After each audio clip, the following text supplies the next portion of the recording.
Salut à tous, j'espère que tout le monde va bien. Alors, comme promis dans ma précédente vidéo, je viens partager avec vous quelques astuces pour surmonter une obsession amoureuse qui tend à devenir maladive ou qui l'est déjà. J'aimerais signifier que dès que l'obsession devient maladive, c'est comme une tempête qui s'abat au-dessus de votre tête et vous devez absolument y survivre. Ce qui rend l'obsession nocive, c'est l'attente. L'attente vous empêche de vivre d'autres choses. Elle vous empoisonne la vie et le mental. Vous pensez à l'être aimé sans pouvoir passer à autre chose. Il y a tout de même une énorme tristesse à attendre quelqu'un qui ne vient pas, vous en conviendrez. Cette tristesse-là est une immense douleur que vous vous infligez gratuitement.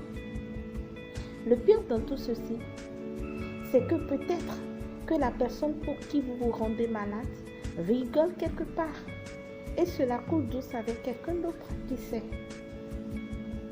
Rendez-vous compte de combien vous êtes injuste envers vous-même. Parce qu'au moment où vous souffrez de son absence et l'attendez, lui, il est heureux avec quelqu'un d'autre. Il est tout simplement heureux dans sa vie. Il ne pense même pas à vous et ne se rend absolument pas compte de votre souffrance. Ça vous met dans un déséquilibre total.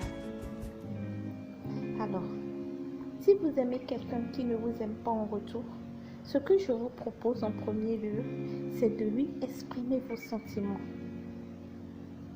Ne vous souciez pas de savoir s'il gagne sur vous ou pas, car au fond, c'est vous qui gagnez sur lui. Le fait de lui exprimer vos sentiments vous libère. Ça ne vous rend pas faible.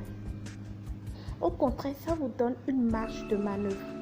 Car selon la réponse que l'être aimé vous donnera, vous pourrez aviser de ce qu'il vous reste à faire. Si l'être aimé vous dit qu'il ne vous aime pas, il vous le signifie clairement. Et que malgré cela, vous ne voulez pas lâcher le morceau, alors référez-vous à vos valeurs. Car c'est l'image que vous êtes prêt à faire paraître de vous-même qui vous donnera la force de résister et de vous choisir vous d'abord. Ma belle âme de lumière, quel genre de personne as-tu envie d'être? Le genre qui commande l'amour de quelqu'un qui ne lui témoigne aucun respect, aucune attention? Ou le genre qui court après un homme ou une femme qui n'a rien à faire de lui? Ou préfères-tu être le genre de personne qui a du respect pour lui-même? C'est la réponse à toutes ces questions qui te donnera la force intérieure de résister à cette obsession maladive. Car c'est la valeur que tu es prête à te donner à toi-même que les autres te donneront en retour. Alors, je ne veux pas dire qu'il faut être agressive, non. Mais juste de savoir dire un non, tout en douceur, par les actes que tu poseras, ma belle âme de lumière, et par ce que tu diras.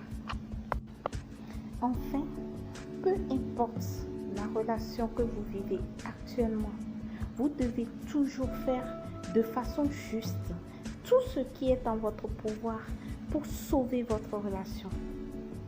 Mais si malgré tous vos efforts, vous n'y parvenez pas, alors vous vous pardonnerez plus facilement et pourriez ainsi poursuivre votre vie en ayant la conviction d'avoir fait ce qu'il faut.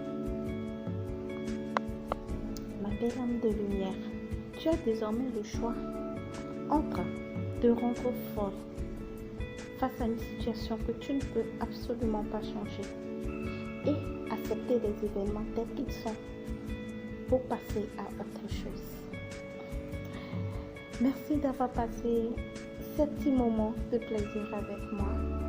Likez la page, partagez au maximum, commentez et abonnez-vous si le cœur vous en dit. Merci de m'avoir reçu chez vous. Bye!